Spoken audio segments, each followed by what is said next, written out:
성경에서 가장 드라마틱한 인물을 꼽으라고 한다면 바로 예수님과 함께 십자가에 못 박혀 있다가 죽기 직전 마지막 그 순간에 구원받은 사람일 것입니다.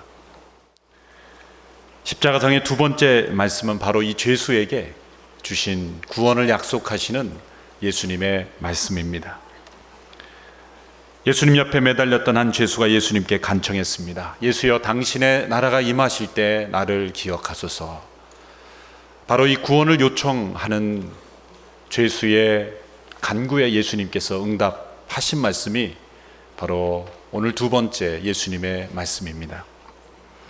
예수님은 십자가 고통 속에서 자신을 십자가에 못 박는 자들을 위하여 용서를 간구하시는 기도를 드리셨을 뿐만 아니라 당신 곁에서 구원을 요청하는 한 죄수의 요청에도 응답하셨습니다. 이 두 사람의 대화는 일상적인 대화가 아닙니다. 두 사람 모두 십자가 위에서 극심한 고통 속에서 죽어가는 상황 속에서 주고받은 대화입니다. 예수님은 용서의 기도를 드리셨을 뿐만 아니라 구원을 간청하는 한 죄인의 간구에도 응답하실 정도로 그 마지막 순간까지도, 마지막 한 영혼까지도 구원하는 일에 자신의 모든 생애를 다 바치셨던 것입니다. 십자가형을 받을 정도로 죄악된 인생을 살다가 이 마지막 순간에 구원받은 이 영혼은 정말 축복받고 또 은혜 가운데 죽은 영혼입니다.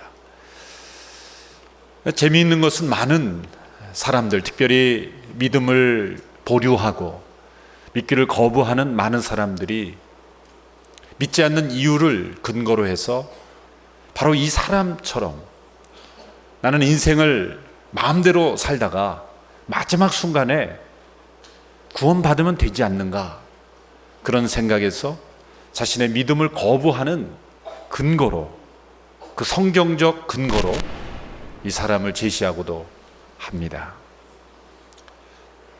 언젠가 저는 이런 질문을 받았습니다. 처음 만난 사람이었는데, 믿지 않는 사람이었습니다. 목사님, 성경에 들어보니까 죄 가운데 인생을 마음대로 살다가 마지막 순간에 예수님께 간청해서 구원받은 사람이 있다지요? 예, 그렇습니다만 저는 그렇게 살겠습니다. 담대하게 그렇게 저에게 말하는 것을 보고 제가 섬찟했습니다. 오늘 이 시간 그분은 제가 얼굴도 기억 안 나고 어디에 계신지 모릅니다. 혹시 이 방송을 들으신다면 그렇게 사시지 마시기 바랍니다. 좌우에 계신 분과 인사하겠습니다. 그렇게 사시지 마십시다. 큰일 납니다. 너무나 위험한 생각이죠. 왜냐하면 두 가지, 이런 생각을 가지고 살아가는 사람은 두 가지를 오해하고 있는 것입니다.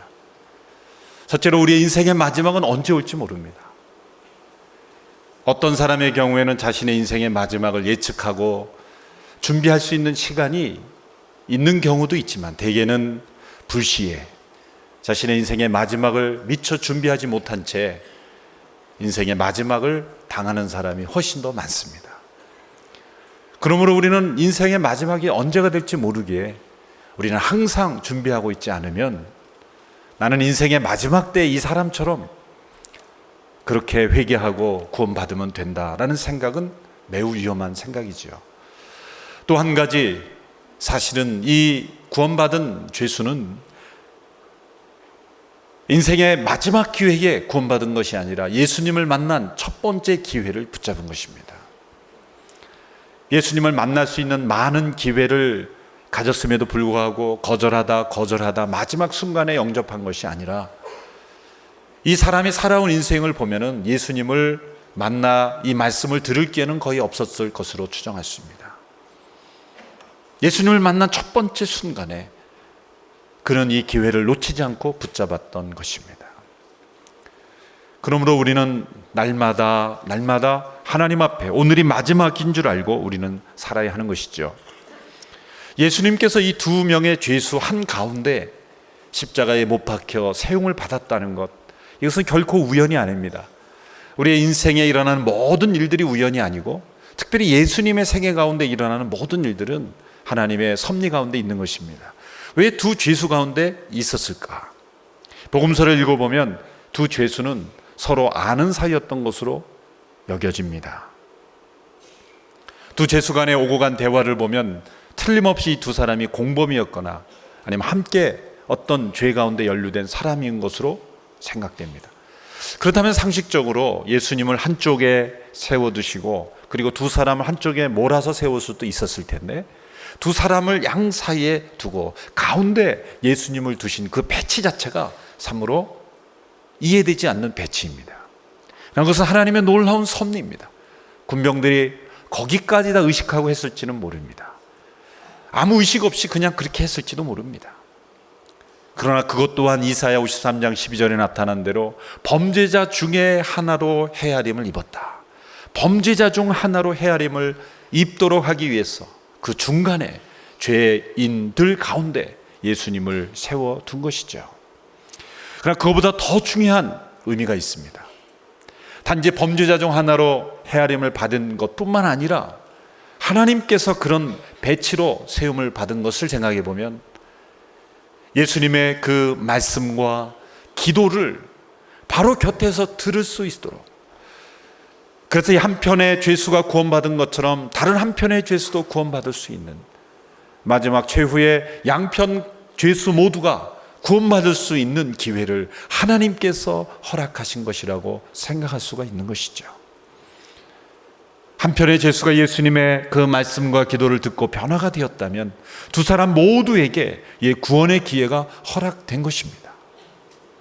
만약 예수님이 이들과 동떨어진 위치에 십자가에 세워져 있다면 그들은 예수님이 그들을 용서하는 그 장엄한 그리고 사랑이 넘치는 그 기도를 들을 수가 없었을 것입니다. 하나님은 예수님이 마지막 인생을 마무리하는 그 현장에서도 구원의 역사가 일어나기를 원하셨던 것입니다. 예수님이 이 세상에 태어나실 때는 동물들 사이에서 태어나셨어요. 동물의 우리 가운데 동물들 틈에서 태어나셨어요. 인생을 마무리하실 때는 죄수들 가운데 마무리하셨어요. 예수님보다 더 비천한 인생이 어디 있겠습니까? 예수님 인생보다 더 비참한 인생이 어디 있겠습니까? 그 누구도 예수님 앞에 서면 우리는 자신의 인생의 아픔과 허물을 한탄할 수 없게 되는 것이죠. 예수님께서 범죄자 중 하나로 이렇게 십자가에서 못 박혀 죽으심으로 인해서 하나님은 모든 사람이 구원에 이르기를 원하시는 그 아버지의 마음을 보여주셨습니다. 그러나 두 사람 모두 구원받은 것은 아닙니다.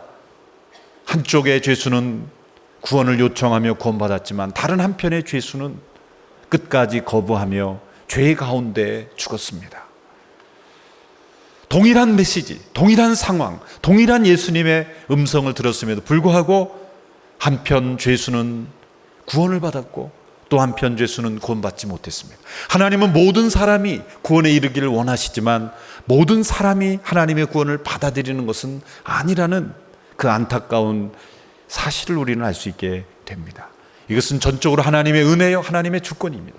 그러나 구원받지 못한 사람이 작정되어 있기에 우리는 전도할 필요가 없다라고 말해서는 안 되는 것입니다. 하나님은 모든 사람이 구원에 이르시길 바라는 것처럼, 하나님이 두 사람 가운데 예수님을 세워놓으신 것처럼 우리는 최후의 한 사람까지도 구원 얻기를 위하여 기도하며 그들에게 복음을 전하며 그들을 사랑으로 품어야 하는 것입니다. 그것이 바로 우리의 마땅한 책무인 것입니다. 이 십자가상에서 구원받은 한 죄수의 회심, 참 놀라운 회심입니다. 이 죄수의 회심이 특별한 이유가 몇 가지 있습니다. 첫째로 이 죄수가 예수님께 당신의 나라가 임할 때 나를 기억해달라는 이 구원의 요청을 한 시점은 언제입니까? 예수님이 기적을 보여주실 때가 아니었습니다. 예수님이 능력을 베푸실 때가 아니었습니다. 본인과 똑같이 연약한 모습으로, 무력한 모습으로 십자가 위에 매달려 계실 때였습니다. 예수님이 기적을 일으키시거나 어떤 능력을 보여주실 때라면 사람들이 예수님은 능력이 있으시구나, 그 예수님 앞에 구원을 간청하는 것이 자연스러운 반응일지 모릅니다. 그러나 예수님은 지극히 연약한 모습 가운데 있었습니다.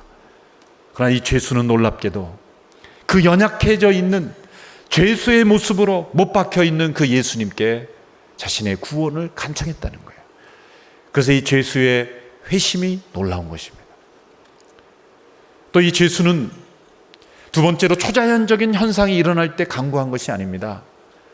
땅이 진동하고 바위가 터지고 3시간 동안 칠흑같이 어두운 어둠이 임하고 백부장이는 실로 하나님의 아들이었다고 고백하기 이전에, 어떤 초자연적인 현상도 나타나기 이전에, 성전의 휘장 위로부터 아래로 찢어지기 이전에 그는 예수님께 자신의 구원을 간청했다는 것입니다. 세 번째는 더 놀랍습니다. 지금 십자가 위에 매달려 계신 예수님이 수많은 사람들이 조롱하고 있지 않습니까? 당신이 만일 메시아거든 내려와 보라. 남을 구원하는 이가 어찌 자신을 구원하지 못하느냐. 유대 제사장들, 그리고 지도자들, 군병들, 지나가는 사람들이 모두가 한결같이 예수님을 모욕하고 조롱하고 있습니다. 예수님 편에서 예수님을 변명해드리고 예수님을 지원해드리고 예수님을 격려하는 소리는 한 목소리로 들리지 않는 그때에 이 죄수는 예수님께 당신의 나라 임할 때 나를 기억해달라고 간청했던 것입니다. 많은 사람들이 예수님 앞에 나오지 못하는 이유 중에 하나가 무엇입니까? 다른 사람들의 시선입니다. 많은 사람들이 그렇게 살고 있지 않는 것처럼 보입니다. 아직도 많은 크리스찬들이 있지만 믿지 않는 사람들이 훨씬 더 많기에, 많은 사람들은 더 많은 사람들이 믿지 않기에 나는 믿지 않기로 결정한다고 생각합니다. 많은 사람들이 따르면 사람들은 옳을지도 모른다는 그런 두려움에 사로잡히는 거죠. 요한계시록 21장 18절에 보면 지옥에 가는 사람들, 믿지 않고 지옥에 가는 사람들의 그 원인을 8가지 죄를 기록하는데 제일 첫 번째가 뭔지 아십니까? 두려워하는 자들입니다. 두려워하는 자들. 많은 사람들이 그렇게 살고 있지 않기 때문에, 많은 사람들이 예수를 믿고 있지 않기 때문에, 혹 예수를 믿는 것이 내가 잘못된 선택 아닌가 두려워하는 거죠. 군중을 두려워하고 대중을 두려워하는 것, 이 두려움 때문에 오늘 많은 사람들이 예수님 앞에 나오지 않고 있어요. 일본의 선교가, 전도가 잘 되지 않는 이유 중 하나가 바로 그것이라고 들었어요. 집단적인 문화가 강한 일본 사회에서 예수님을 홀로 믿는다는 것, 다른 사람의 눈치 때문에 쉽지 않다는 거예요. 그래서 해외에 나와 있는 일본인들이 훨씬 더 복음을 잘 받아들인다는 거예요. 같은 그런 일본 민족들 가운데 있지 않기 때문에 자유롭게 그 자신의 속마음에 있는 그런 마음을 표현한다는 거죠. 지금 이 한 죄수는 어쩌면 본인 외의 모든 사람들은 예수님을 조롱하고 또 건너편에 있는 죄수까지도 예수님을 조롱하고 있어요. 모든 사람들이 조롱하고 있는 그때에 홀로 이런 길을 선택한다는 것은 매우 용기 있는 선택이죠. 사람들의 시선, 사람들의 그런 외침이 많다고 해서 그 길이 진리는 아니라는 것을 그는 깨달았다는 것입니다. 이런 결단과 용기가 우리의 삶 속에도 있게 되기를 주님의 이름으로 축원합니다. 넷째로 그의 회심이 특별한 이유는 그는 매우 적은 지식을 가지고 예수님 앞에 나왔다는 거예요. 그 예수님에 관한 정보를 얼마나 알았겠습니까? 과거에 혹 소문이 들었을지는 모르겠지만 그가 지금 예수님을 접한 그 짧은 순간, 예수님의 기도를 듣고 예수님의 모습을 보며 예수님의 그 행동을 보는 그 짧은 기간 동안 그가 예수님을 경험한 것이 전부입니다. 그러나 그는 예수 그리스도 앞에 나왔던 거예요. 우리가 구원 얻는 믿음이, 기독교의 기본 진리 전부를 우리가 조직신학을 다 마스터하고 구원받는 거 아니죠. 우리가 가진 지식의 충만함으로 구원받는 것이 아닙니다. 하나님이 사용하시는 어떤 지식이 있어요. 때로는 한 단어, 한 문장, 어떤 한 경험, 그것이 우리를 변화시키는 거죠. 여호수아에도 보면 라합이 어떻게 구원을 받았습니까? 라합이 어떻게 그 이스라엘의 정탐꾼들을 숨겨주고 이스라엘 민족이 되기로 결단했습니까? 아주 적은 지식입니다. 그런 소문으로 들었습니다. 여리고 성벽 위에 살았기 때문에 오가는 많은 사람들로부터 소문을 들어. 어떤 소문입니까? 이스라엘 민족이 애굽에서 나올 때 홍해가 갈라졌다라는 소문입니다. 그리고 요단을 건널 때 요단도 갈라졌다는 소문입니다. 그 두 강이 갈라졌다라는, 바다가 갈라지고 강이 멈춰섰다는 그 소식을 듣고 라합은 이스라엘의 하나님이 진정한 하나님이라고 믿었던 것입니다. 정탐꾼들을 숨겨주고 그 대가로 이스라엘 민족이 되어서 결국은 메시아의 조상이 되었던 것이죠. 그녀도 역시 지극히 적은 지식의 내용이었지만 하나님이 사용하시는 지식을 통해 그녀는 믿음을 갖게 되었고 그리스도 앞에 나오게 되었던 것입니다. 많은 지식이 필요한 것은 아닙니다. 오늘날 어쩌면 과거 한국교회 초기 시대보다 얼마나 많은 성경 공부가 있습니까? 얼마나 많은 성경의 맥시리즈가 있습니까? 얼마나 많은 좋은 교재들, 책들이 있습니까? 지식의 내용으로 말하자면 얼마나 지식이 풍성한 시대입니까? 그러나 우리의 믿음을 보면, 우리의 믿음의 선배님들의 믿음에 비하면 많은 지식을 갖고도 너무나 믿음이 작아지는 것 같습니다. 왜냐하면 그 지식이 나를 부유하게 하고 그 지식이 나를 드러내고 그 지식이 나를 변화시키는 지식이 되지 않으면 나를 포장하고 나를 증거하는 지식밖에 되지 않기 때문이죠. 하나님이 그 지식을 사용하셔야 됩니다. 나의 지식이 하나님께 드려져야 되고 성령님이 사용하시는 지식이 되어야만 그 지식이 나의 구원을 이루어 가는 것입니다.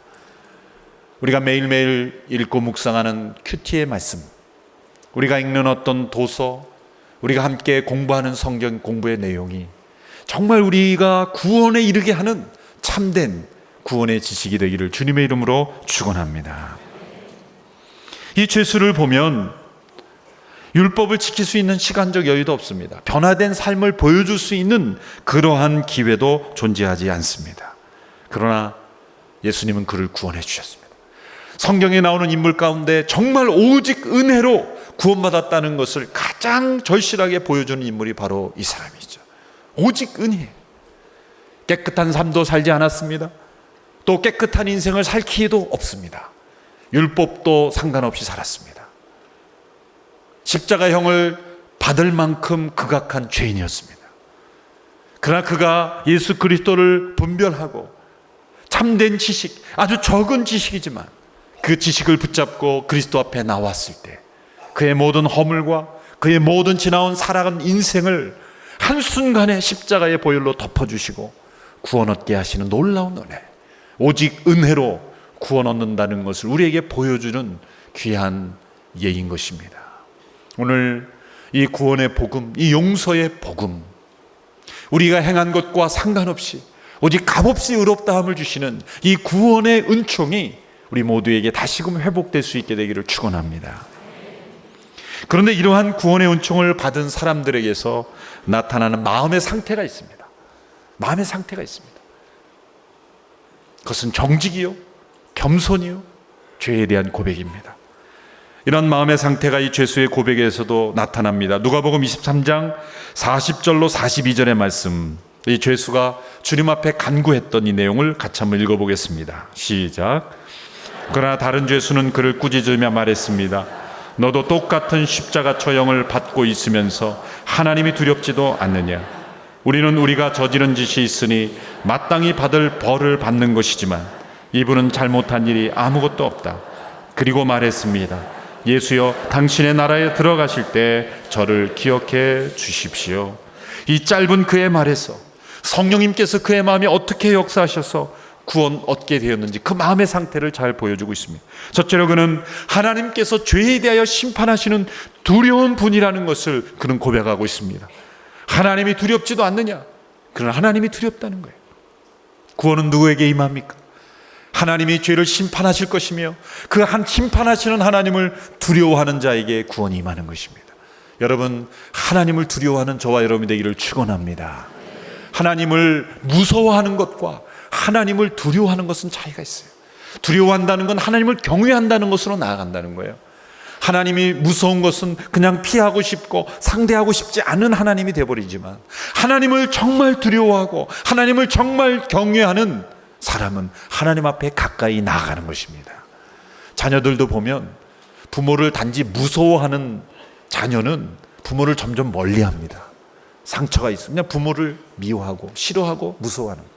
그러나 부모님을 경외하고 부모님을 두려워하는 자녀는 부모와 아빠와 좋은 관계를 맺으며 부모님께 순종하는 자녀가 되는 것이죠. 우리 하나님 아버지 앞에 두려움과 떨림으로 나아가는 저와 여러분이 되기를 축원합니다. 둘째로, 이 죄수는 자신이 죄인이라는 것을 고백했습니다. 저는 죄인입니다. 우리는 마땅히 받을 죄값을 치르는 것이다. 셋째로, 그러나 예수님은 무죄한 분입니다. 이분은 죄가 없다. 세 번째 고백입니다. 나는 죄 가운데 있으나 예수님은 의인이요 죄가 없으신 분입니다. 이것이 구원받는 자들에게서 나타나는 중요한 고백인 것입니다. 그리고 마지막으로 구원을 요청하는 것입니다. 당신의 나라 임할 때 나를 기억하소서. 구원의 은총을 경험하는 모든 사람들, 그 죄의 경중에 상관없이 모두가 다 공통적인 이런 고백을 하는 거예요.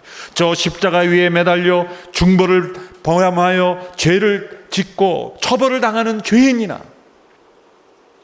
그러한 죄는 범하지 않았지만 십자가 앞에 설 때 우리 모두는 다 동일한 죄를 고백하게 되는 것입니다.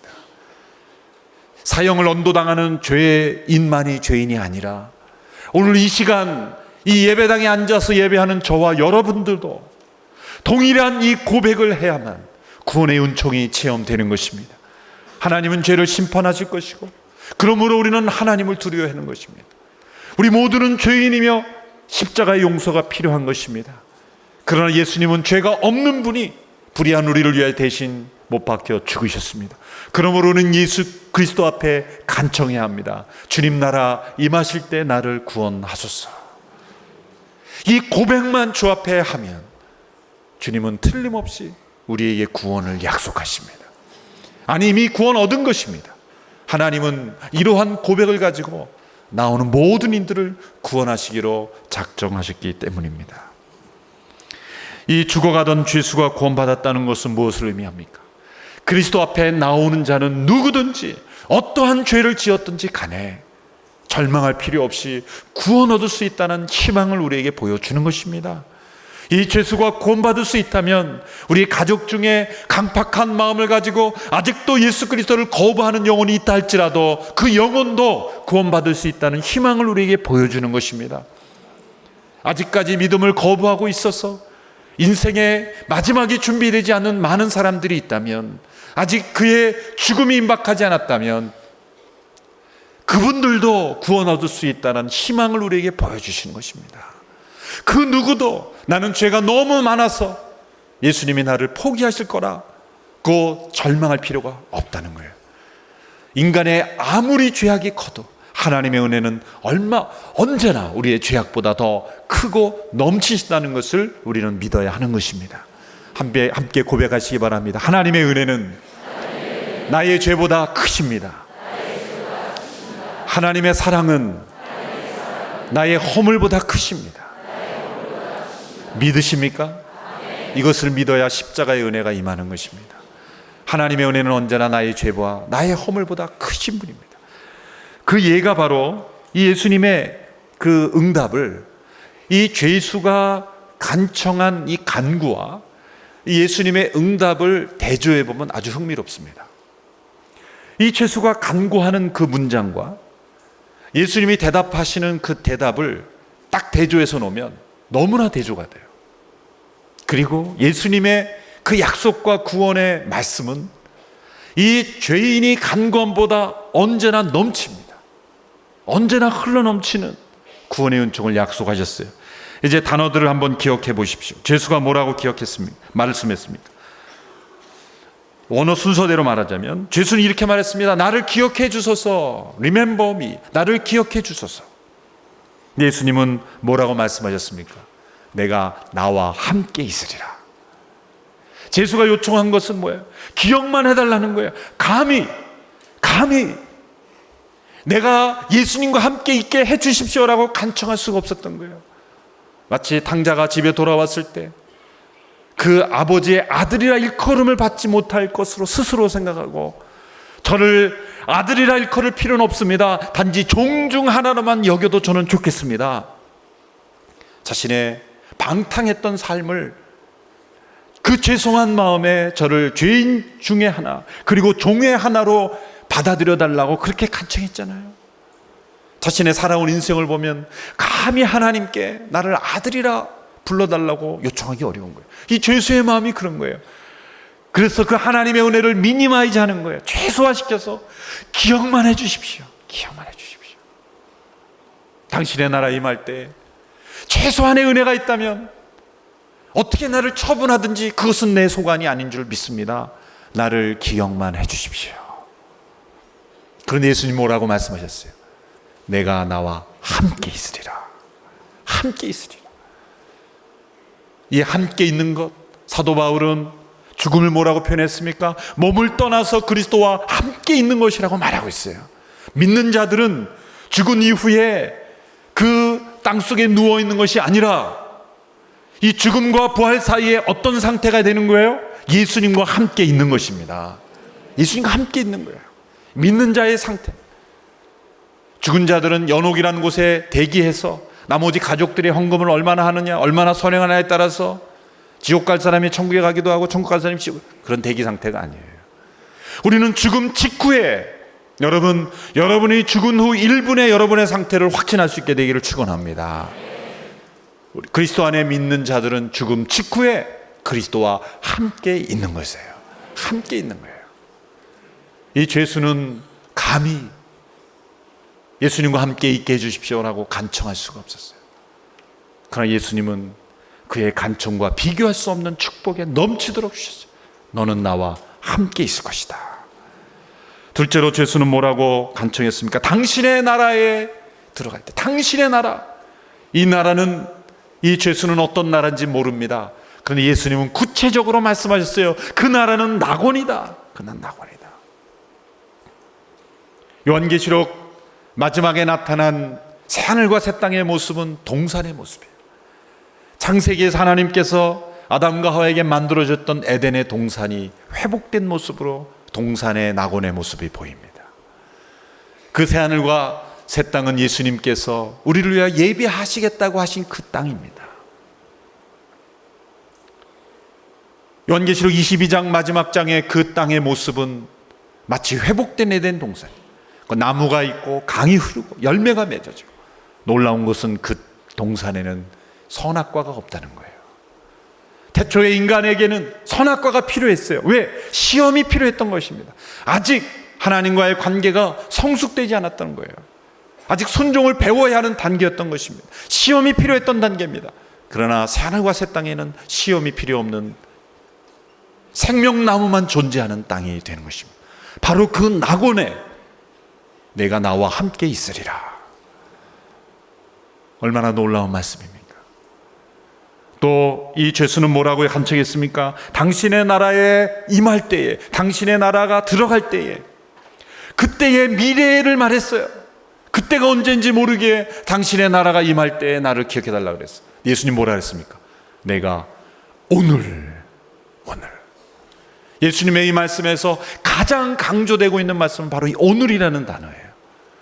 오늘이다.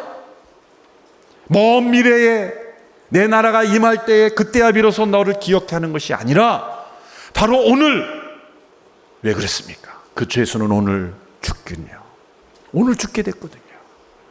오늘 바로 너의 죽음 직후에, 바로 그 죽음의 직후에 너는 죽음까지는 감당해야 된다.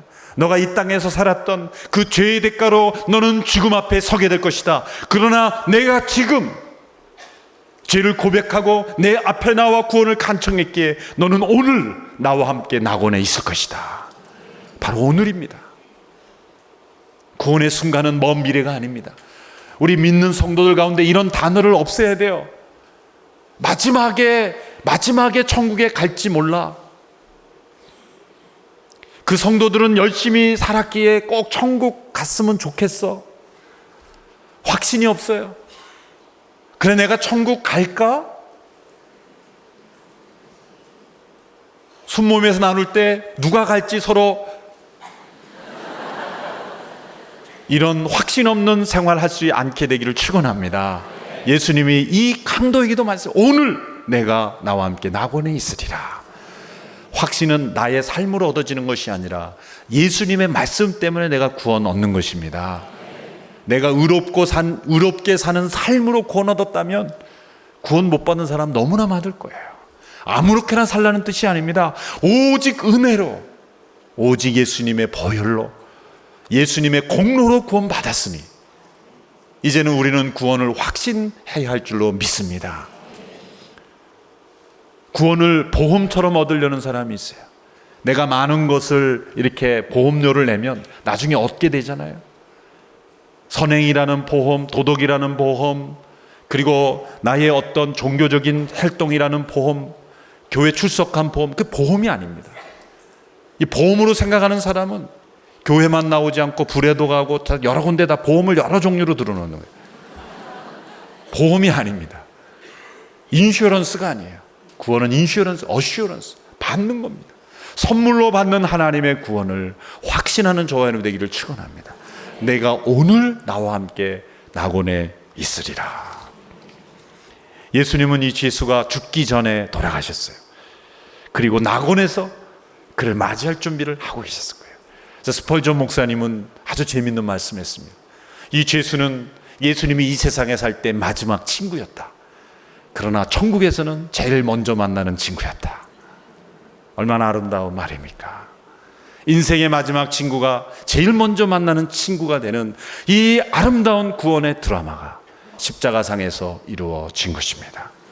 오늘 이 죄수가 받은 구원의 약속이 오늘 우리에게 주어져 있습니다. 우리 모두는 예수님과 함께 오늘 낙원에 있을 것입니다. 우리의 인생의 마지막이 언제일지 모릅니다. 그러나 오늘 그리스도를 주와 그리스도로 고백하고 하나님이 죄를 심판하실 것이고 하나님을 두려워하고 나는 죄인이지만 예수 그리스도는 죄가 없음을 고백하고 당신의 나라 임하실 때 나를 기억해달라는 간절한 겸손의 고백을 하는 자들에게 예수님은 이 구원의 약속을 주십니다. 오늘 내가 나와 함께 낙원에 있으리라. 오늘이 너의 마지막 인생일지라도 너는 오늘 나와 함께 낙원에 있을 것이다. 이 말씀을 굳게 붙잡고 확신으로 살아가는 저와 여러분 되기를 축원합니다. 십자가상의 예수님의 두 번째 말씀은 확신의 십자가였어요. 우리 모두에게 구원을 보증하시고 구원을 확실히 보증하시는 이 죄수의 심정으로 주님의 십자가 앞에 나오는 모든 이들에게 하나님의 구원이 약속된 줄로 믿습니다. 얼마 전에도 구원의 확신을 고민하는 어떤 성도님이 저에게 이런 질문을 했어요. 목사님, 제가 예수 믿고 또 믿음의 생활하는 건 분명한데 구원 받았는지 안 받았는지 정말 내가 확신이 없어요. 제가 확신 있게 이렇게 말씀했습니다. 그런 고민을 하는 사람은 100% 구원받은 분입니다. 구원 못 받은 분은 그런 고민도 하지 않습니다. 구원 받았기에, 구원 받은 자로서 살지 못하기에 그런 고민이 오는 것이죠. 그런 삶을 살지 못하는 것과 구원 못 받은 것은 다른 것입니다. 천국에 가면 확신 없이 천국에 가서 확신 얻는 사람들도 있을 거예요. 정말이네, 내가 왜 못 믿고 살았을까? 천국 가보고 정말이라고 무릎을 치는 사람들도 있을 것입니다. 왠지 아십니까?